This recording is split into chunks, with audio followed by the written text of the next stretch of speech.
Now, it has been a month since the protests started in Gwadar. What started as just hundreds protesting in this port city is now turned into a sea of people on the streets, all fighting for their rights.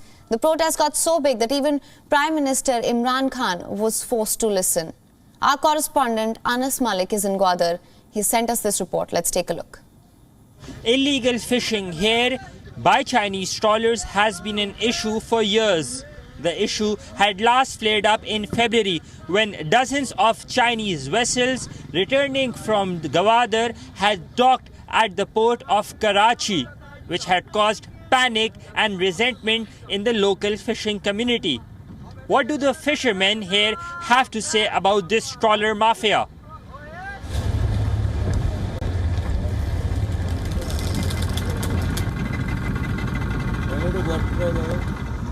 The trawler mafia. That is the name given to Chinese fishing vessels by the people of Gwadar. Fishing is the main occupation in this port city, but it has been threatened by China's growing presence. China is using machines to catch fish. In the process, they are stealing the livelihood of the locals. The nets that they use destroy the fishes and also affect our nets. During my parents' generation, there were no trawlers. The population of fish here was high. Now you look at the population of the fish, the trawlers have destroyed the fish population. They have destroyed the sea. China even talked about investing in Pakistan's fishing sector. The declaration was worrying. The country's fishing community was already struggling, and more Chinese trawlers would mean fast depleting fish stocks. Fishermen have been putting up their fishing nets like these, for their livelihood is dependent on the catches that they make from this very ocean or this very sea.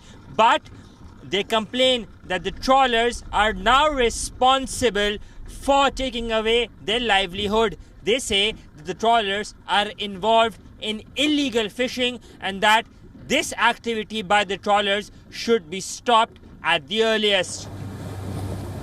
According to a 2015 UN study, resources in Pakistan's marine fisheries are not being fished sustainably. Pakistan's marine resources were overfished. Dwindling resources signal an ongoing ecological disaster. Currently, Pakistan exports around $600 million worth of fish annually. About 3 million fisheries workers earn their livelihood from Sindh and Balochistan's coastline. Pakistan's fishing policy also does not help. The government created a deep-sea fishing policy in 2018 to regulate these issues. But it is viewed with skepticism both by the fishermen and the provincial governments. The 2018 policy on paper was created to manage the country's exclusive economic zone. The policy divided the sea into 3 zones. Under this, the federal government controlled the sea from 20 to 200 nautical miles, where local fishermen are not allowed to operate. But illegal fishing did continue here, with soaring demand for seafood in the mainland. China's interest in Pakistan's fishing industry is not going to go away. Trawler mafias are eating into local fishermen's livelihoods, but the destructive practices are also harming the marine ecosystem. The trawlers use large nets with heavy weights they drag along the floor of the ocean to collect everything in their path and wipe out the aquatic life in the process. Illegal deep-sea trawling in the country is an old phenomenon dating back to the 1970s. And with no checks and balances in place, they have caused considerable damage to the region's marine ecosystem.